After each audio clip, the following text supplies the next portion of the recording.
Alors, dans cette vidéo, nous allons discuter du fibroscope et comment on peut appliquer un léger traitement du signal pour améliorer la qualité des images données par les fibroscopes.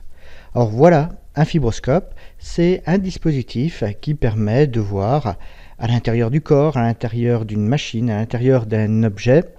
C'est une longue fibre qui pourra être orientée, pouvoir guider aussi la lumière. On peut visualiser l'image en direct ou bien l'envoyer sur un ordinateur par exemple. Donc c'est connu en médecine, par exemple les endoscopes. Les fibroscopes ont la même fonction et l'extrémité d'un fibroscope pour pouvoir former l'image est constituée d'un nombre assez important de pixels. Ici, seulement 7 sont représentés et chacun de ces fibres, de ces extrémités, va donner un point de l'image qui, une fois assemblés, vont constituer l'image.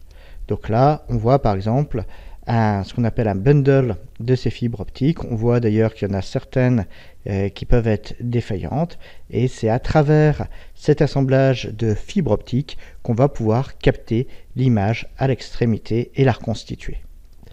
Donc voilà, ici c'est un exemple d'image obtenue au fibroscope. C'est l'intérieur d'une machine dans laquelle on a mis le fibroscope pour voir les engrenages qui sont à l'intérieur. Donc ce qu'on voit dans cette image, c'est qu'elle est constituée par ces pixels donnés par chacune des fibres. On voit ici clairement chacun de ces points et c'est encore plus clair si on zoome. Là, on devine la lumière qui sort de chacune des fibres qui constituent le fibroscope. Donc bien sûr, voir tous ces points, tout cet assemblage, ça va gêner la vision. Ça fait quelque chose qui est peu confortable. Et ça peut également modifier l'apparence. Donc ce qu'on va vouloir faire, c'est essayer, dans une certaine mesure, d'éliminer ce motif qui est constitué ici de cercles ou d'hexagones pour pouvoir améliorer la qualité du rendu. Alors du coup, il est intéressant de voir tout ça dans l'espace réciproque. Dans l'espace direct, on voit qu'on a des directions qui vont émerger, c'est les directions de l'hexagone formées par chacun des pixels, et quand on passe dans l'espace réciproque, ces directions, elles sont directement apparentes. On voit ici qu'on a une lumière qui est structurée dans cet espace réciproque avec des points ici qui sont bien orientés suivant les 6 extrémités d'un hexagone.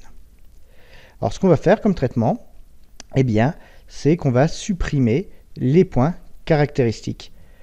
Hop. Si je regarde ici, ces 6 côtés et toutes les autres tâches sont caractéristiques de la présence de ce motif périodique. Donc si on la supprime en effectuant par exemple un filtrage passe-bas, on a espoir de pouvoir s'affranchir de ce motif hexagonal. Donc on va utiliser ici un filtrage basique. On va juste utiliser un disque pour cacher tout au maximum ces points extérieurs.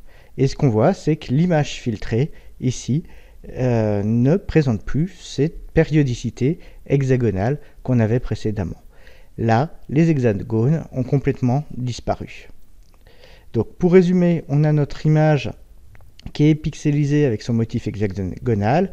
Ce motif, on le repère très bien dans l'espace réciproque et du coup, on peut éliminer ces caractéristiques en appliquant un filtrage passe-bas.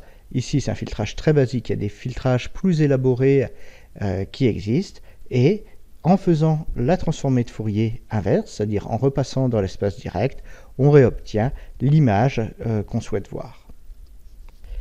Donc là, c'est la comparaison de l'image initiale et de l'image après traitement.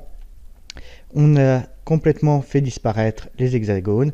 Par contre, on a quand même un petit voile flou qui est apparu. C'est normal, on a pu perdre dans ce traitement un petit peu la qualité de l'image car on a fait un filtrage passe-bas. Donc les flancs les plus raides, ils ont pu disparaître. Donc voilà pour cet exemple de traitement de l'image qu'on peut faire simplement. On peut le faire soit de manière informatique, soit de manière tout optique dans le plan de Fourier. Ici, ce traitement d'image, on l'applique au fibroscope.